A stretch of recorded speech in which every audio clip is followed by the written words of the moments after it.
అక్కడ అడ్మిషన్లు శాంక్షన్స్ నిన్న జగిత్యాల నియోజకవర్గ పరిధిలో జగిత్యాల జిల్లాకు సంబంధించిన కేంద్రీయ విద్యాలయం భూమి పూజకు వచ్చేసిన ఎంపీ గారు మొత్తం భూమి పూజ సభ కార్యక్రమం అయిన తర్వాత ప్రెస్ మీట్ పెట్టి మాట్లాడిన మాటలు పెద్ద బుర్ర ఉన్నది కదా, బుర్ర లేని మాటలు మాట్లాడింది.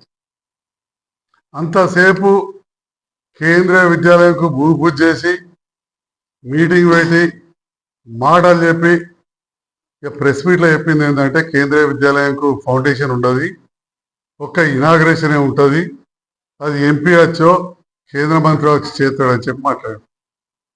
మరి అలాంటి టైం ఎందుకు ఇచ్చినట్టు? అక్కడ మీటింగ్ అంతా మాట్లాడినప్పుడు కూర్చుంది అంటే వారి ఆలోచన విధానం, మాట్లాడే పద్ధతి ఎట్లున్నదనే దానికి ఇది ఒక్కటి చాలు. జగిత్యాల ప్రజలైతే చాలా దగ్గరికి వెళ్ళి గమనిస్తున్నారు. రాష్ట్రంలో ఏమనుకుంటున్నారో నాకు తెలియదు. ఎందుకంటే జగిత్యాల కేంద్రంగా ఇదే ఎంపీ గారు సంజయ్ కుమార్ ఎమ్మెల్యే బాగా పనిచేస్తాడు. నా పార్లమెంట్ సెగ్మెంట్లో ఉన్న 7 అందరికంటే మంచిగా కోఆర్డినేట్ చేసుకుంటాడు. నా దగ్గరికి వస్తాడు, కేంద్రం నుంచి వచ్చే పనులు అడుగుతాడు. కేంద్ర మంత్రుల దగ్గరికి వెళ్దామంటే ఇద్దరం కలిసి వెళ్ళిన ఫోటోలు ఉన్నాయి. పాత ప్రభుత్వం లెక్క కాదు, కేంద్ర రాష్ట్ర ప్రభుత్వాలు కలవాలని, కలిసి పనిచేయాలని దాంట్లో సంజయ్ కుమార్ గారు తపన. ఆయన కూడా ముఖ్యమంత్రి దగ్గరికి వస్తే కలిసిపోయినాం. అవన్నీ వారికి సోషల్ మీడియా, వారి మీడియా మీద చాలా నమ్మకం, అందులోనే పెట్టారు. నేను చెప్పినవన్నీ కూడా ఇద్దరం కలిసి కేంద్ర మంత్రి దగ్గరికి పోయినాయి. ముఖ్యమంత్రి గారి ఆఫీస్కి వేరు కార్లో పోయినాం కావచ్చు. అక్కడ ఇద్దరం కలిసి ముఖ్యమంత్రిని కలిసినాం. వివిధ అంశాలపైన కొద్దిసేపు చర్చించినాం. అభివృద్ధికి సంబంధించి జగన్నాథ్పూర్ బ్రిడ్జ్, బోర్లపల్లి జగన్నాథ్పూర్ బ్రిడ్జ్ విషయంలో ట్రైబల్ మంత్రి గారి దగ్గర పోయినాం. అదేవిధంగా రోడ్ల మంత్రి గడ్కరీ గారికి అనంతరం బ్రిడ్జ్ వాటి విషయంలో ప్రతిపాదనలు ఇచ్చినాం. మరి అప్పుడేమో ఇదే ఎంపీ గారు 6 నెలల క్రితం మీ మీడియా ముందే కదా, ఇక్కడ ఉన్నారు మీరంతా పాత్రికేయులు, మీ ద్వారా హైదరాబాద్ మీడియా కూడా పోతుంది. అక్కడున్న స్టాఫర్స్ కావచ్చు, ఇంకా మీ కోఆర్డినేటర్స్ కావచ్చు, మేనేజ్మెంట్లో కావచ్చు. 6 నెలల కింద, 6 నెలలు కూడా అయిందో లేదో ఈ మాటలు మాట్లాడి. ఒక పార్లమెంట్ ఎలక్షన్లు అప్పుడు ఇదే జీవన్ రెడ్డి గారిని, ఇక నువ్వు ఎప్పుడు లాస్ట్ అన్నావు, ప్రజల్ని విడిచిపెట్టిర్రు, నువ్వు గెలవవు, పోటీ చేయకు అని చెప్పి ఎంపీ గారు ఆయన స్టైల్లో వీడియో రిలీజ్ చేశారు. లాస్ట్ అంటే లాలూ ప్రసాద్ యాదవ్ ఏదో భోగి ఇడిచిపెట్టమన్నాడు ట్రైన్ అని చెప్పి ఏదో చెప్పాడు. ఆ కథ ఎందుకు కానీ మొత్తానికి నువ్వు లాస్ట్ అనుకుంటా నిలబడుతున్నావు, ప్రజలు నిన్ను తిరస్కరిస్తారని చెప్పి వారే చెప్పారు. నేనేం మాట్లాడతాడు? జీవన్ రెడ్డి గారిని కాంగ్రెస్ వదులుకునేది లేకుండా అని మాట్లాడతాడు. అంతకు ముందేమో, కొన్ని నెలల ముందేమో జీవన్ రెడ్డి గారిని మా బీజేపీలకు వస్తే మంచిగుంటుందని మాట్లాడతారు. భారతీయ జనతా పార్టీ నుండి ప్రాణాలకు తెగించి ప్రాణాలు అర్పించిన కుటుంబంలో ఉన్న బీజేపీ నాయకులను పక్కన పెడతాడు. మొదటి నుంచి కేంద్రాన్ని తిట్టి, మోడీని విమర్శించి, అందరిని విమర్శించిన జీవన్ రెడ్డి గారినేమో బీజేపీలకు ఆహ్వానిస్తాడు. ఇది మన అరవింద్ గారి రాజకీయం. ఇది బయట వాళ్ళ సంగతి ఏమో జగిత్యాల ప్రజలు పూర్తిగా గమనిస్తున్నారు. ఏం మాటలు మాట్లాడుతున్నారు ప్రెస్ మీట్లా, ఎంత స్థాయి దిగజారి మాట్లాడుతూ ఉన్నారు. అక్కడెక్కడో హోటల్ ఇనాగ్రేషన్ నందయ్య గారి బంధువులది, ఆ జాగా నాకు బంధువులు, వాళ్ళు పిలిస్తే అంత అయిపోయినాక మేము ఎవరు భోజనాలు కూడా చేస్తారు. ఇనాగ్రేషన్కు ఎంపీ గారు రాకముందే నేను చేస్తా అన్నాడు అని చెప్పి చెప్పాను. నేను ప్రెస్ మీట్లో మాట్లాడుతాను. హాస్యాస్పదంగా ఉన్నది అసలు. అసలు 7 సంవత్సరాలలో అరవింద్ గారు తెచ్చింది ఏకైక విద్యా సంస్థ. అరే, నేను ఎమ్మెల్యే అయిన తర్వాత ఇవాళ వ్యవసాయ విద్యాలయం ఉంటే మన ఇక్కడ పొలాసది 20 కోట్లతోటి కొత్త బిల్డింగ్ కట్టించడం, ఇనాగ్రేషన్ చేసాం. పనులు మొదలు కాకపోతే నర్సింగ్ కాలేజ్ పనులు మొదలు పెట్టించి నేను ఎమ్మెల్యే అయినాక నర్సింగ్ కాలేజ్ పూర్తి చేస్తే ఇవాళ ఎంతో మంది సిస్టర్లు పేద ప్రజలకు సేవ చేస్తున్నారు. అక్కడ వ్యవసాయ కళాశాలలో బ్రహ్మాండం చదువుకుంటారు. అడ్వాన్స్డ్ టెక్నాలజీ సెంటర్ పెడితే ఎంతో మంది పిల్లలు ఐటీఐ నుంచి ఏటీసీ చదివి ఆల్రెడీ ఉద్యోగాలు పొందుతున్నారు. మహిళా రెసిడెన్షియల్ డిగ్రీ కళాశాల ఫర్ ఎస్సీస్ అండ్ 25% బీసీలకు అది మంజూరు చేయించుకొచ్చుకున్నాం. క్యాన్సల్ అయిందని తెచ్చినాం. ఇలా మెడికల్ కాలేజ్ జగిత్యాల వచ్చింది, గత ప్రభుత్వంలో వచ్చి కొంత ఆగిపోతే మళ్ళీ నడిపిస్తున్నాం.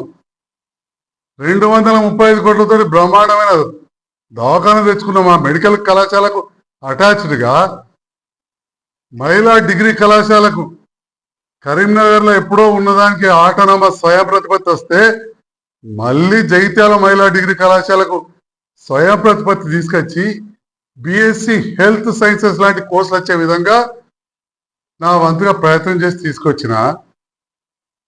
దళిత పిల్లలు చదివే మహిళా రెసిడెన్షియల్ డిగ్రీ కళాశాలకు ఫుడ్ సైన్స్ లాంటి కోర్సులు తీసుకొచ్చినాము. ఇవాళ ఏదైతే కేంద్రీయ విలయం ఒక్కటి మంజూరు చేస్తే ఒక 10 సార్లు ప్రెస్ మీట్ పెట్టి చెప్పుకుంటా ముఖ్యమంత్రి గారి దగ్గరికి, వివిధ అధికారుల దగ్గరికి వెళ్ళి ఆ స్థలాన్ని ఇచ్చే విధంగా ప్రయత్నం చేసినాం. దానికి ఆ ఎమ్మెల్యే ఏందా ఇచ్చేది అంటాడు. మరి అట్లాంటి మరి కేంద్రీయ విద్యాలయాలు గతంలో కాంగ్రెస్ ప్రభుత్వం ఉన్నప్పుడు నెహ్రూ గారు ప్రధానమంత్రి ఉన్నప్పుడు చాలని 1200 అయినాయని చెప్పినంత 1100 అప్పుడే అయ్యి ఉంటాయి. రాష్ట్రంలో 39 అన్నాడు, 35 అప్పటికే వచ్చి ఉంటాయి, 4 మొన్న వచ్చినాయి. మరి ఇప్పుడు నువ్వు అన్న చెలిగల్ వ్యవసాయ క్షేత్రం కూడా వాళ్ళంతరి కూడా అది కూడా కాంగ్రెస్ హయాంలో సేకరించిన స్థలమే. అదే వెనుకటికెళ్ళి సర్కార్ జాగా కూడా కాదు, రైతుల నుంచి ప్రభుత్వం, కాంగ్రెస్ ప్రభుత్వం కొన్నదే. నిన్న సర్పంచ్ గారే వారి మాటలలో 74లో రైతుల నుంచి సేకరించిన అన్నారు. ఏం మాట్లాడతారు? అదేందో వారంతరి రేట అంటారు, ఇదేందో మిషన్ ఏట అంటారు. ఏం మిషన్ అయ్యా? National mission for natural farming. ఎవరు పెట్టిన? కేంద్ర ప్రభుత్వమే చెప్పింది. కేంద్ర ప్రభుత్వం చెప్పేదాన్ని కూడా మీకు అవగాహన లేకనా అవహేళన అడుగుతున్నా. యూరియా ఫర్టిలైజర్ల మీద యాప్ పెట్టాలని చెప్పి కూడా కేంద్ర ప్రభుత్వమే నిర్ణయించింది. మొన్న నాడేమో ఈ యాప్ ఏంది పనికిరాని యాప్ అంటారు. అంటే పార్లమెంట్ సభ్యులు వారు మాట్లాడిన భాష, ఎమ్మెల్యే ఎవడు ఇది ఎవడు నేను మాట్లాడలేను కాదు. ఎంపీ గారు ఇలా మాట్లాడడం మాత్రం కరెక్ట్ కాదు. ఈ వ్యవహారం మీరు ఇట్లా మాట్లాడితే ఇంతకంటే మాట్లాడినా పర్వాలేదు. జగిత్యాల ప్రజలు అన్ని గమనిస్తున్నారు. రాష్ట్ర స్థాయిలో సంజయ్ కుమార్ గురించి ఏం తెలుసో ఏం తెలియదో వేరే విషయం, కానీ జగిత్యాల నియోజకవర్గ ప్రజలకు స్పష్టంగా తెలుసు. నేను రాజకీయాలకు ఏదో బాగా సంపాదించుకుని రాలే, మా దగ్గర ఏం అక్రమ సంపాదన లేదు. మొదటి నుంచి రాజకీయ కుటుంబం, రాజకీయాల్లో తిరిగినాం, ప్రత్యక్ష రాజకీయాలకు వచ్చినాం. 3 సార్లు పోటీ చేసిన. మొదటిసారి కూడా జగిత్యాల టౌను చుట్టుపక్కల గ్రామాలలో మెజార్టీ ఓట్లు ఇచ్చారు. 2 సార్లు బ్రహ్మాండమైన మెజార్టీతో గెలిపించారు. మళ్ళీ అవకాశం వస్తే మళ్ళీ కూడా గెలిచి ఇంతకంటే విస్తృతంగా సేవ చేస్తాం. సేవ చేయాలని దాంతో నాకు చేతి నిండా పని ఉంది. నాకేం పెద్ద వ్యాపారాలు లేవు, చిల్లర దందాలు లేవు. ఏమన్నా ఉంటే కొందరు మాట్లాడుతుంటారు, వాళ్ళ అయ్యంపుడు అల్లుడు బిల్లులు. జిల్లాకు 10 మంది కాంట్రాక్టర్లు ఉన్నారు. మా వియ్యం కూడా అల్లుడు లాంటి వాళ్ళు. జిల్లాకు 10 మంది ఉన్నారు. వాళ్ళు రోడ్ కాంట్రాక్టర్లు, క్రాషర్లు ఉంటాయి. జిల్లాకు 10 మంది ఉన్నారు. అదే పెద్ద ఇది కాదు. బాగుంటుంది. వాళ్ళు ఉన్నదాంతో సంతృప్తిగా ఉన్నాం, హ్యాపీగా ఉన్నాం, సరిపోతుంది. Above average. అక్రమ సంపాదన లేదు, అహంకారం లేదు. ఎంపీ గారు మాకు మీలానే మాట్లాడలేను. మీరు మరీ విపరీతమైన ధోరణిలో మాట్లాడడం, అట్లా మాట్లాడుతందుకు మీ డైరెక్షన్లో ఇక్కడ ఒకరు యాక్షన్ చేసుడు, మాట్లాడు చాలా ఘోరంగా మాట్లాడుతున్నాడు. కాబట్టి ఆ మాత్రం నీకు బుర్ర ఉన్నది కానీ బుర్ర లేని మాటలు మాట్లాడుతున్నావు అన్న తప్ప, లేకపోతే అది కూడా నేను అనేటోని కాదు. ఎన్నడూ కూడా ఎవరు అనలే. నరికేస్తా, ఇంకేమో చేస్తా అన్నోనే అనలే. కాబట్టి నేను ఎంపీ గారికి చెప్తా ఉన్నా, జగిత్యాల ప్రాంతం మంచి అభివృద్ధి చేసుకున్నాం. దాంట్లో నువ్వేంది అంటే, మరి నువ్వు ఎంపీ అయింది ఎవరైనా మనం ఇళ్ళకి ఇస్తామా? ఇవాళ కేంద్రీయ ప్రభుత్వం కేంద్ర విద్యాలయానికి ఇచ్చేది నిధులు ఇంట్లోకెళ్ళి ఇస్తున్నావా? స్థలం ఆయన ఇంట్లోకెళ్ళి ఇచ్చిండా అంటే ఏం మాటలు మాట్లాడుతున్నావు? ప్రజాస్వామ్యంలో గెలిచిన వాళ్ళం పనులు చేస్తాం. ఏమంటే పార్టీ మారిండు. అరే మరి మీ నాన్నగారు కాంగ్రెస్ లో ప్రముఖ పాత్ర పోషిస్తున్న సందర్భంలో టిఆర్ఎస్ వాళ్ళను కాంగ్రెస్ లోకి తీసుకున్నారు. అప్పుడు మీరు సభ్యత్వం ఉందో లేదో తెలియదు. అదే ఇంట్లో ఒక్కటే దగ్గర ఉంటారు. మీ ముందంటే మా ఎంపీ గారు కావచ్చు, మా విప్ గారు కావచ్చు, మీ నాన్నగారు మాకు దగ్గర అవన్నీ విషయాలు చెప్పారు. వాస్తవానికి నాకు కూడా మంచి పరిచయం ఉండేది. కలిసి భోజనం కూడా చేసినాం వేరే డాక్టర్. కానీ ఇవాళ మొన్నటి వరకు మీరు కూడా మంచిగానే ఉన్నారు. ఈ 5-6 నెలల నుంచి ఈ రకంగా మాట్లాడుతుంది. మీ లోపల ఏం మార్పు వచ్చిందో ఆలోచించాడు. వస్తే వచ్చింది, దానికి మేము బాధపడేది ఏం లేదు. అంతకుముందు మీరే అన్నారు జగిత్యాల ఎమ్మెల్యే నా 7 ఎమ్మెల్యేల అంత కరెక్ట్గా మంచిగా కోఆర్డినేట్ చేసుకుంటాడు, ఎక్కువ నిధులు తీసుకొస్తాడు, బాగా పనిచేస్తాడని. అంత 6 నెలలు కూడా అయిందో కాలేదో ఇదే జగిత్యాల మీడియా సమావేశంలో మాట్లాడారు కలెక్టరేట్లో అన్నారు. అదే జీవన్ రెడ్డి గారిని అంతకుముందేమో ఇక వణికిరాడు లాస్ట్ అన్నాడు. మళ్ళా మొన్న బీజేపీలోకి రమ్మని ఆహ్వానించాడు.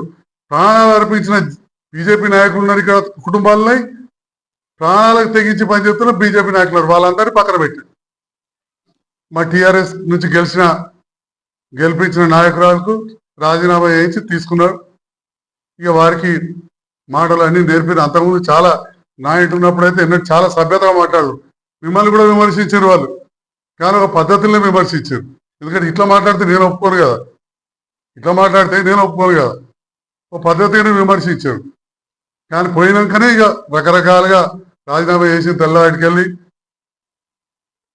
నేను కవిత గారి దగ్గరికి పోతున్నాను, దూరం పెట్టండి అని చెప్పి కవిత గారిని రోజు దిట్టే ఓడించిన నాయకుని దగ్గరికి పోయాను. సో ఇవాళ మాట్లాడితే మళ్ళీ ఇక ఎమ్మెల్యే విధాలు రేపు మళ్ళీ ఉంటుంది ప్రెస్ మీట్, మళ్ళీ ఏదో మాట్లాడతారు. అలా మాట్లాడితే మా వాళ్ళు కూడా తక్కువ మాట్లాడటం లేరు. ఎందుకు అని చెప్పి నేనే ఎన్ని మాటలు మాట్లాడినా విజ్ఞతగా వదిలేద్దాం.